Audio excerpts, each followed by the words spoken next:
Hey guys, welcome to another edition of the Waggle. My name is Geoff Ulrich. Also go by Wave Goodbye on most major sites, and you can follow me on Twitter as at the Fantasy Grind on Twitter. So yeah, let's get to it. We got another edition, another golf preview show to get to. Fantasy golf is back. Obviously, we were off last week. World Match Play Championships were on down in San Francisco. No fantasy golf for that event. Just the formatting just isn't good for daily fantasy. I guess the sites haven't figured out how to do it, which is fine by me. It's always good to have a week off. And yeah, so recapping last week, just in case you didn't have a chance to catch the action or didn't know who did well or whatnot. Rory McIlroy ended up winning the event. Obviously, he's the best player in the world right now. He's ranked first in the world, so he ended up taking it down. Took it down over Gary Woodland. Woodland was a bit of a dark horse. Obviously, no one really expected him to win, but he came through his bracket side and played really well. And a couple other players who did well. Jim Furyk had a really nice showing again. Young Englishman Danny Willett got to the semifinals as well. And a couple other players who showed well. Louis Oosthuizen, Ricky Fowler, Paul Casey. Lee Westwood actually ended up beating Jordan Spieth, so he had a decent tournament. Got knocked out after beating Jordan Spieth. But that's pretty much it for last week. It was a nice event, but no fantasy golf, so not going to spend too much more time talking about it, obviously. Yeah, let's get to this week. This week is one of the biggest events of the PGA calendar season. It's the Players' Championship, often referred to as the fifth major. It's just a really big event, very deep event. I think it's actually the biggest prize purse on tour, if not the biggest, it's one of the biggest. So it obviously attracts a lot of big players, but it's also got some pretty hefty qualifying procedures as well. So the one thing to note about this event too, in relation to other majors, why it's such a deep field, doesn't have any amateur players in it, doesn't have any past champions either. So there's no sort of loose spots that are being filled by amateur players. There's no loose spots being filled by past champions that are way past their prime. This field is all PGA players, all really essentially players in their prime. Guys who are competing week in, week out. So no loose spots there. Very deep field, probably the deepest of the week. That's really kind of the first thing you have to know, and that's really going to affect the pricing this week, and we'll get into that in a bit. So. Yeah, this event takes place at a place called TPC Sawgrass. It's a course down in Florida. I believe I can't remember the exact location in Florida, but it's Pete Dye designed course, par 72, 7,200 yards, and this course was actually created exclusively for this event. So you kind of get the idea that it doesn't quite have the history of, say, an Augusta, but it's a very traditional. I shouldn't say very traditional, but it's a very exclusive golf course in that it's been around for a while, and it's the home to one of the biggest events on tour. So Pete Dye golf courses, just quickly to give you a rundown, usually feature a lot of sand, a lot of water, a little bit of quirky designs sometimes. And this week, power really isn't emphasized as much as it is in other weeks. So there is a lot of sand, there's a lot of water, and there's actually a lot of dog legs on this course as well. So really, again, power is de-emphasized. Accuracy, shot shaping, all a little bit more important this week. Not really. Well, the players aren't really going to be able to cut the course as they have been in past weeks. Is probably the best way to explain it. So, going to require a little better course management and just a little bit more emphasis on accuracy and approach shots. So, a couple other notes. Pete Dye design courses, they've actually been played on tour the past couple weeks, Hilton Head and the Zurich Classic. So there can be a little bit of course correlation there. And course correlation generally means that past courses sort of play the same as other courses. So how that can help you from a fantasy perspective is if a player has success on one course, then he could also have success on another course. So I'm not emphasizing that a ton this week, but it is something to keep in mind that Pete Dye design courses tend to sort of be similar in some regards. So if you find a player has had success on past Pete Dye design courses, then that could be something to sort of key on. Again, not a huge emphasis this week just because this golf course is sort of unique on its own, but something to keep in mind, definitely. So yeah, so as far as this week goes, as far as statistics goes, I'm obviously not going to be looking at driving distance or anything like that to a large degree. am looking at approach proximity. And by approach proximity, I basically just mean the player's approach shot to the green and how good they are at getting it near the hole. So with this course, another sort of quirky thing about it is that it does have smaller than average greens. The greens are fairly contoured as well, but a lot of PDI design courses also have smaller greens. So again, accuracy is just a really big part of this week, and that's something that I'm going to be emphasizing.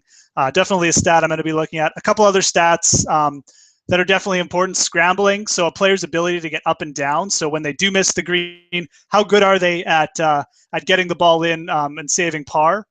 And then the other one was, sorry, not approach proximity, but greens and regulation. Greens and regulation, very important as well. Obviously, if you're missing the green a lot here, it's not a good thing because the greens are small. So if you have a player who you find who hits a lot of greens in regulation, that's a good thing because you know that they are hitting their second shots well as well. So they're good second shot players, which is really what we want to emphasize this week. Last thing about the course, obviously the sort of famed 17th hole is a big part of the players. It's sort of the trademark of TPC Sawgrass, but it's also sort of a good emphasis on what makes this course sort of difficult and what makes this course important this week. It really emphasizes a player's iron shots. So on 17 you have to hit a good iron shot. It's a short hole. It's only a par 3, but it's an island green and the wind comes into play, and it's a small green and it's a small target and you have to hit it. So that's really sort of like a dichotomy of what the entire week is like. The players have to be accurate. They have to have their iron games in good shape, and that's going to be a big part of telling who wins this week. So let's talk a little bit just about the field. It's a very deep field. So when you're making your lineups this week, my sort of advice before I sort of give you a rundown of who my favorite plays are, my sort of advice is really take advantage of how deep the field is. The sites have sort of had to adjust their pricing this week a little bit, and it may seem like it's easier, but it's really just that the depth of the field is so good that there's a lot of cheap players, a lot of good players, I should say, that are available for cheap. So my advice is, take advantage of that. Make some stars and scrubs lineups this week. There's a lot of talent under 7,000 on DraftKings, for example, that have a very good shot of getting like a top 20 or even like a top 15 or top 10 finish. And if you pair them with some of the top players, the potential is there for some very good lineups. So my advice is, take advantage of those cheap talented players that are a lot less than usual this week. And don't be afraid to make some stars and scrubs lineups. So that's kind of my advice. Let's get to it. Let's go over who I like and who I kind of gonna suggest you play this week. So the top of the leaderboard here, the top of the salary structure. Obviously, Rory McIlroy and Jordan Spieth, kind of the two best players in the world right now. I don't think anyone would kind of refute that. Both have won, in the past month or so. Obviously, Spieth won the Masters. I'm leaning Jordan Spieth this week. The course sets up a lot better for him. Obviously, power isn't as big a deal, so that really doesn't play into Rory's hands. McIlroy's obviously just a supreme driver of the golf ball, hits it a lot further. But Spieth's game is built on precision and great putting and great play around the greens. And I think this course sets up perfectly for him. I've sort of faded him in the past. I don't think this is a good week to fade Jordan Spieth. I really like him. I also like him mainly because you can build lineups around him, because as I sort of said before, there's a lot of talent. So I like Jordan Spieth this week. I think Rory McIlroy still could have a good week. Maybe more as a GPP play though. Going down the list, another top player that I've got my eye on is Henrik Stenson. I think he's going to come in under the radar this week. I think he makes for a really good GPP play. I think a lot of people will go to Furyk, who I also think is a very, very solid play. He's playing extremely well right now. Suits this golf course very well. But I just think Stenson, he's a past winner at this event, very accurate with his irons, and I think he can really come through this week.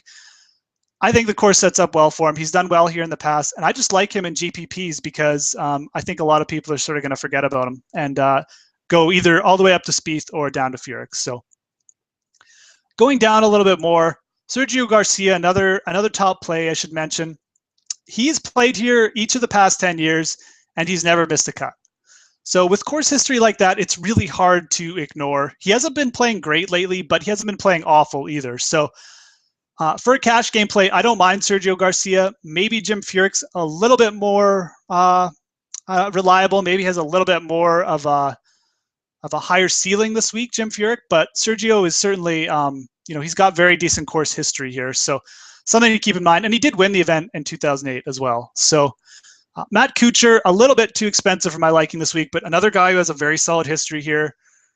Going down the list, Louis Oosthuizen, he's been playing very well, does not have a great history here, but he's another GPP play I could see possibly coming into play. He's a big hitter as well.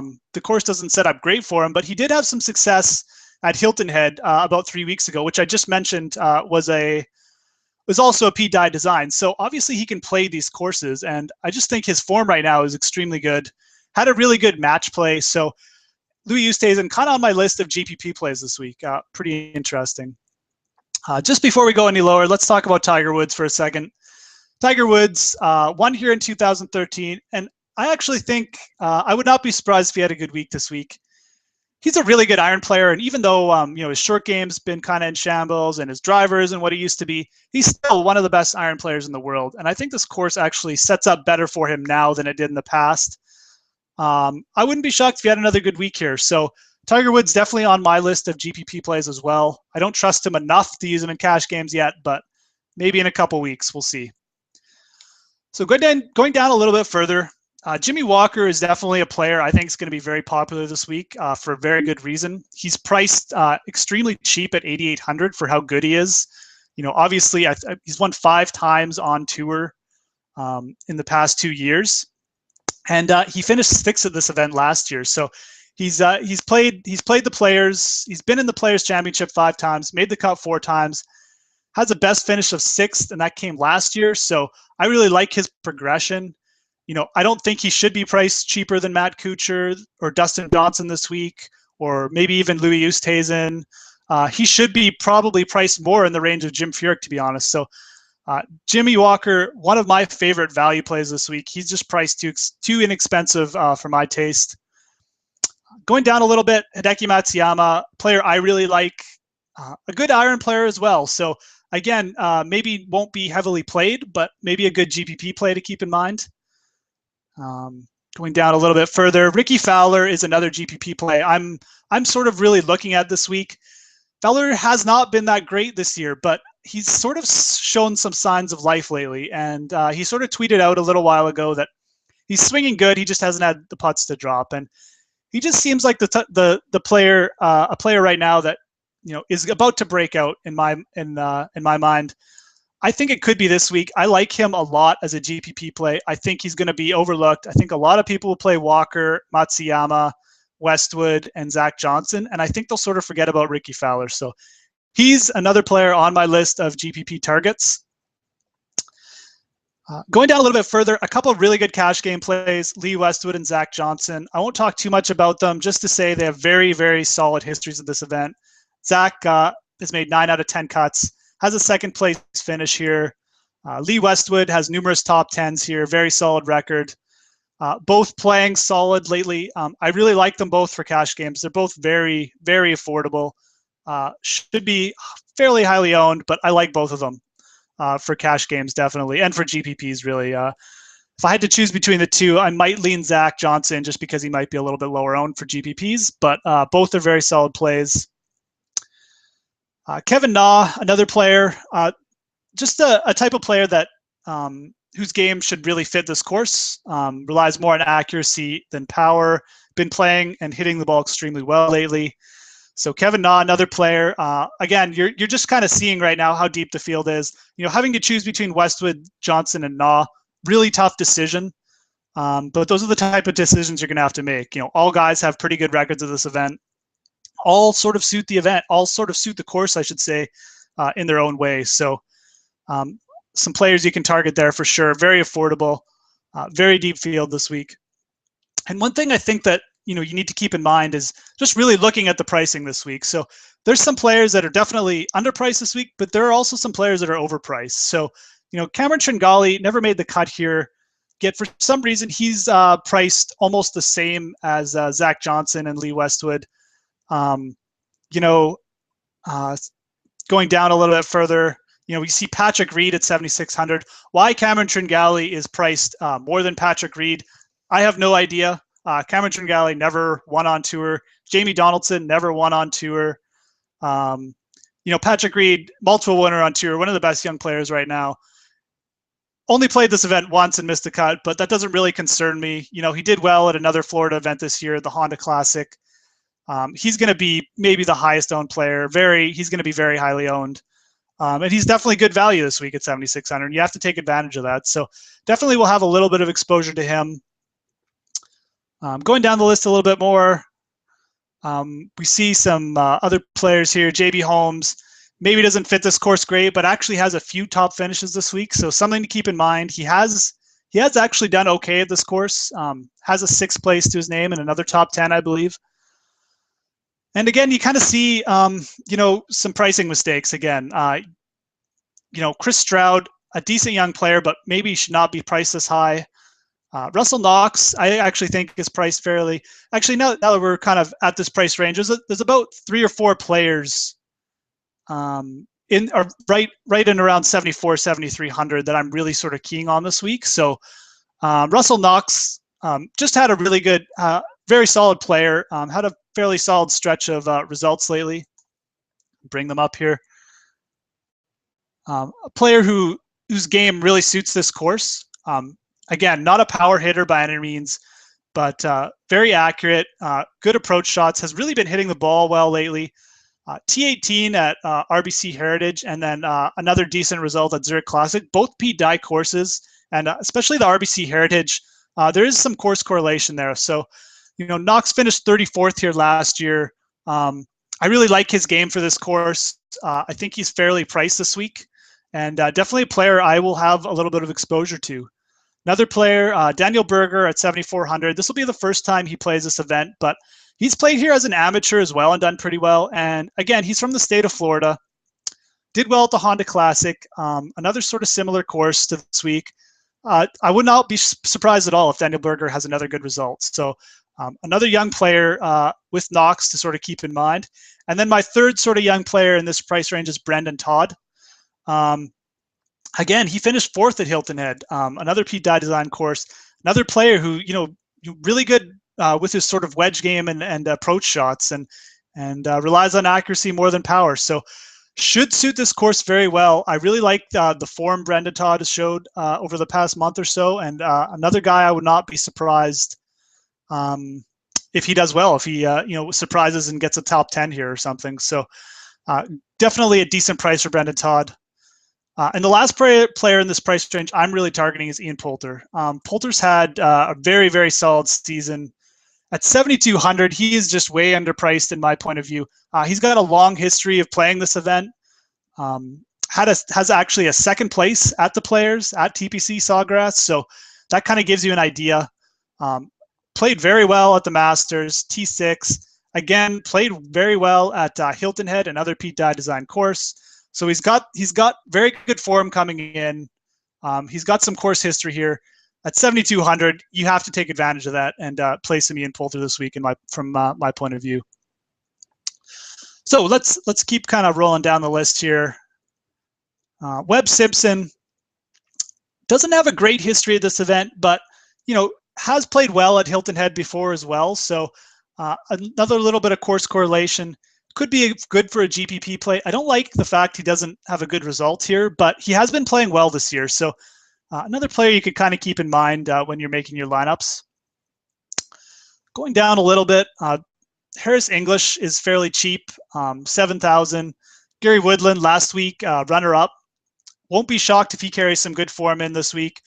It's not really the course I'd pick for Gary Woodland since he is more of a power player, but at the same time, he's hitting it and putting very well right now. So Woodland definitely someone to keep in mind. A player I really do like, it's just a little bit cheaper, is Morgan Hoffman. He has had some very nice results lately. Finished 17th at this event actually last year, and has just generally been playing very well. You can see in his results, 4th at the Arnold Palmer. 9th at the RBC Heritage. Again, another Pete Dye design course. So there's some correlation there. Hoffman just really been playing solid lately. Really good young golfer. I think he'll win on tour eventually. Might not win this week, but at 6,900, I think he offers you some really good upside. And I'll have some Morgan Hoffman exposure myself. Going down here a little bit, there's still some really good value plays. As you can see, we're down 7,000, and you still have guys like Frederick Jakobsen, who makes a lot of cuts, has a nice history of this event. Ryan Moore, very solid player, very solid tee to green, really good approach with his approach shots most weeks as well when he's playing well. Has a pretty nice history here. No top finishes, but very solid record of making the cut. Ryan Moore at 6,700. Definitely a really good value play. Won't fault anyone for using him a lot this week. Another player I like, even though I always seem to get him wrong, is Chris Kirk. Played pretty decently at the match play last week. Has shown some more signs of life lately. Had a little bit of a bad stretch earlier in the year, but been playing a little bit better. This type of course really suits him. He's got a nice wedge game when he's on. Very good player around the greens as well.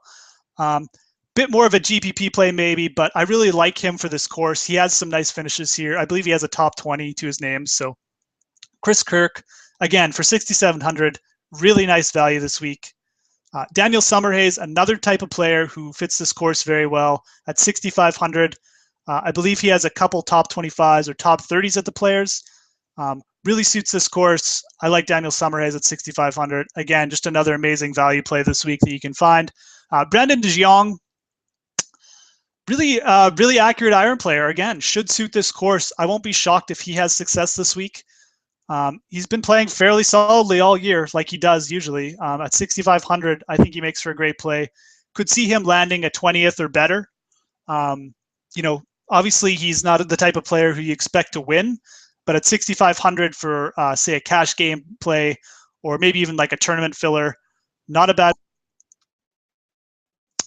Moving down here a little bit, should mention David Hearn finished here very well here last year, has a nice record this event. Kevin Kisner is interesting. I like the course setup for Kevin Kisner. This will be his first time playing the Players, so that's something to keep in mind, but obviously playing very well and has played very well on 2 Pete Dye design courses in the past 2 weeks. So Kevin Kisner, really nice GPP play this week in my point of view. Really like the fact that he's done well on those Pete Dye design courses the past couple weeks. Moving down a little bit, Troy Merritt's had some nice results the past couple weeks as well. Eric Compton has played well in Florida a lot. Another player I would consider a little bit. He's very hit or miss, but he's a very, when he does compete, he usually ends up in the top 10 or top 20. So another player to sort of consider. Graham McDowell, former major winner, has not played well this year, but at 6,300, there's just not much better value there, really. There's not much else to say. Graham McDowell, really good player, just hasn't played well. Obviously, very cheap this week. I think he'll be probably highly owned. Doesn't have a great record at this event, but at the same time, that's not to say he can't have success here. One of the best putters on tour, always plays well around the greens as well. Just a good course manager. I won't be shocked if he figures it out soon at this event. So at 6,300, just another player you have to consider this week. One player I'll mention, Alex Cheka. I really like Cheka for a sort of under-the-radar play this week. I don't think many people will sort of use him just because obviously Graham McDowell's there, Matt Jones is there as well. A little bit more well-known players than Cheka, but he's played very solidly this year. Has his first win on tour. Actually finished 9th here back in 2009 and was actually leading here in 2009 for quite a while before he sort of blew it on the final 9. But Alex Cheka, interesting play for me this week. So moving down here, a couple more players I'll just mention quickly. Ben Martin, I think, could set up well for this course. Been playing fairly decently of late at 6,000, even though it's his first time playing here. Definitely another player, if I want to do a stars and scrubs lineups, I'll consider, very solid player. Could see him having a good week. Again, just a really great value play at that price, considering some of the players he's paired with, Nick Taylor, Tim Wilkinson, Andrew Savoda. No offense, but Ben Martin's a much better player than those people right now. Moving down, there's even a couple more value plays down here. Spencer Levine generally fares well at these types of courses. Has a pretty nice history here. I believe a couple top 20s even to his name. Matt Every, again, at 5,900.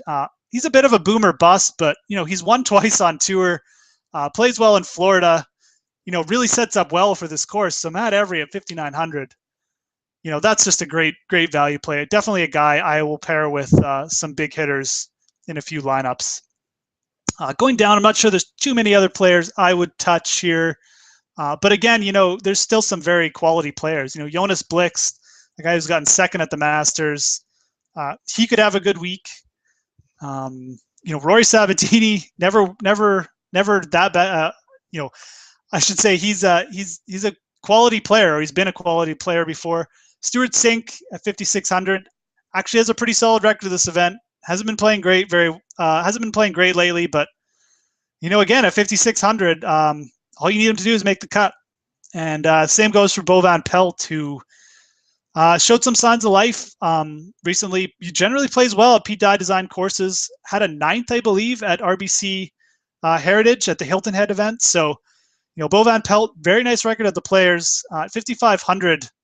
No reason why you can't use Bo Van Pelt a little bit this week, in a GPP or something. So that's pretty much it. That's a lot of value this week, obviously, as I hope I emphasized. So, so much value on the board. Obviously, you're going to have to kind of pick and choose.